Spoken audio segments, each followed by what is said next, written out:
Hello प्यारे बच्चों, आज हम चैप्टर 5 तत्वों का आवर्ती वर्गीकरण में से अति महत्वपूर्ण क्वेश्चन जो प्रश्न एग्जाम में आएंगे उनको डिस्कस करते हैं। क्वेश्चन नंबर 41, डॉबेराइनर के ट्रिक से आप क्या समझते हैं? जब तत्वों को उनके बढ़ते हुए परमाणु भार के अनुसार क्रमवार लगाया जाए तो 3 तत्वों के समूह प्राप्त होते हैं जिन्हें त्रिक कहा गया है। त्रिक के मध्य तत्व का परमाणु भार अन्य 2 तत्वों के परमाणु भार का माध्य होता है, औसत होता है। तो उदाहरण है कैल्शियम, स्ट्रोंशियम और बेरियम और इनके परमाणु भार ये ले लिए गए हैं। तो कैल्शियम और बेरियम के परमाणु भार का जब हम जोड़ेंगे तो स्ट्रोंशियम के परमाणु भार के आसपास आएगा, लेकिन वो 3 त्रिक से ज़्यादा नहीं खोज सके।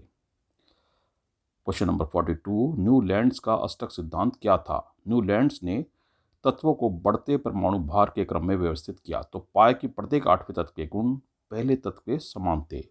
इसकी तुलना संगीत के अष्टक से की गई, इसलिए इसे अष्टक का सिद्धांत कहा गया। प्रश्न 43 है, न्यूलैंड्स के अष्टक सिद्धांत की सीमाएं क्या थी? कोई 2। यह नियम केवल कैल्शियम तक लागू होता है, यानी हल्के तत्वों के लिए मान्य था। ये नए तत्वों के गुण इस सारणी से मेल नहीं खाते थे। जो नए तत्व की खोज हुई वो इसमें नहीं रखे जा सके। प्रश्न 44 है, मेंडलीव की आवर्त सारणी की क्या सीमाएं थी? समस्थानिकों की स्थिति स्पष्ट नहीं थी, हाइड्रोजन का स्थान निश्चित नहीं था, कुछ तत्वों का परमाणु द्रव्यमानों के अनुसार अनुचित क्रम था। प्रश्न 45 है, मेंडलीव का आवर्त नियम लिखिए। तत्वों के गुणधर्म उनके परमाणु द्रव्यमान का आवर्त फलन होते हैं। और आधुनिक आवर्त नियम क्या है? तत्वों के गुणधर्म उनके परमाणु संख्या का आवर्त फलन होते हैं, यानी आधुनिक आवर्त सारणी में परमाणु संख्या को लिया गया। प्रश्न 47 है, मेंडलीव की आवर्त सारणी की उपलब्धियां लिखिए। एक है, अज्ञात तत्वों के लिए रिक्त स्थान छोड़े गए, जिनकी खोज भी नहीं हुई थी उनके लिए भी रिक्त स्थान छोड़े गए, बाद में उनकी खोज हुई तो उनको रिक्त स्थान मिला गया, जैसे स्कैंडियम, गैलियम और जर्मेनियम।